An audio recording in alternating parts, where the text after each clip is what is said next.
ये जनगण मन को दफन करने की बात कर रहा है बंदा, आरएसएस का बंदा। इस पर तो इन पर मुकदमे चलने चाहिए थे 49 के अंदर भी। असल में मोदी ना इतिहास जानते हैं ना आज को जानते हैं, और उनके जो डुप्लीकेट हैं हमारे होम मिनिस्टर हैं उनको भी कुछ नहीं जानते। मैं इसलिए कह रहा हूँ तुम मुझे अपना एक वाकया बता दो जब तुमने वंदे मातरम गाते हुए अंग्रेज़ों के खिलाफ तुमने कोई धरना लगाया हो, कोई मोर्चा लगाया हो, तुमने किसी स्कूल में गाया हो अंग्रेज़ों के खिलाफ, अंग्रेज़ों भारत छोड़ो।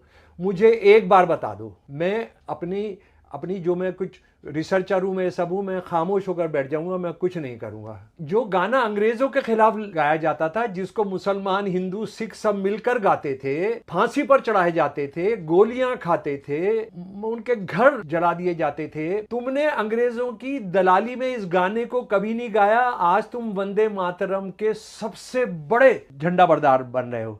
शर्म नहीं आती है? बंकिम ने क्या किया, इसमें मुसलमानों को अलग कर दिया और इसको हिंदू बना मुसलमान कर दिया। अरबिंदो घोष ने इसका ट्रांसलेशन किया अंग्रेजी में और कहा कि ये बंगाल का नेशनल एंथम है। अच्छा, आप जानते हैं ना कि ये सारे बंगाली जो थे ये नेपाल को राष्ट्र मानते थे, और ये हिंदू राष्ट्रवाद जो है बंगाल से ही शुरू हुआ। यानी सीधा सीधा इसका इंडिया से कोई ताल्लुक ही नहीं है। आज जो कांग्रेस को गाली बक रहे हैं इस्लाम के तुष्टीकरण, उन्होंने उठाया इस सवाल को और कहा कि हम पार्टीशन नहीं होने देंगे। बहुत लोग मारे गए। ये उस पार्टीशन के खिलाफ आंदोलन का नारा बन गया, वंदे मातरम। और वहाँ बड़े पेजेंट किसान लीडर हैं अब्दुल रसूल, जो बाद में सीपीएम में रहे और बहुत किसानों को संगठित किया बंगाल में, हमारे बंगाल में।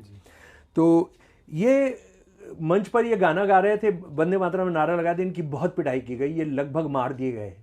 उसके बाद ये गाना हमारा पूरा फैल गया। वंदे मातरम में नारा लगता था और अल्लाह अकबर लगता था। हिंदू भी नारा लगाते थे अल्लाह अकबर, और हिंदू मुसलमान मिलकर नारा लगाते थे वंदे मातरम। अंग्रेजों ने इसको बैन कर दिया। मैं ये सारे अंग्रेजी गजेटियर्स इंग्लैंड सबसे जानकर उसके बाद बात कर रहा हूँ आपसे। ये बदकिस्मती से कांग्रेसी इसको जानते तो ये 2 दिन से जो बक रहा है प्रधानमंत्री और हमारा होम मिनिस्टर जो बोल रहे हैं, उनको कम से कम कुछ जवाब दे पाते। तो कांग्रेस क्या करती है, कांग्रेस की वर्किंग कमेटी गांधी जी, मौलाना आज़ाद, सुभाष चंद्र बोस और नेहरू प्रेसिडेंट है, एक कमेटी बना देती है। वो सिर्फ नेहरू को पकड़ा है, और कमेटी ये फैसला करती है कि इसमें शुरू की 2 पंक्तियों में तो कोई गड़बड़ी नहीं है, शुरू की 2 स्टांजा में, तो हम इसको गाएंगे। आज़ादी हुई, हमारी आज़ादी हुई। आरएसएस वाले क्या मांग कर रहे हैं, नेहरू और उसके जो करीबी दोस्त हैं वो समझते ही नहीं है कि वंदे मातरम के हमारी ज़बान पर आने पर क्या मतलब होता है, हमारे होठों पर आने का क्या मतलब होता है। कौन बता रहे हैं ये?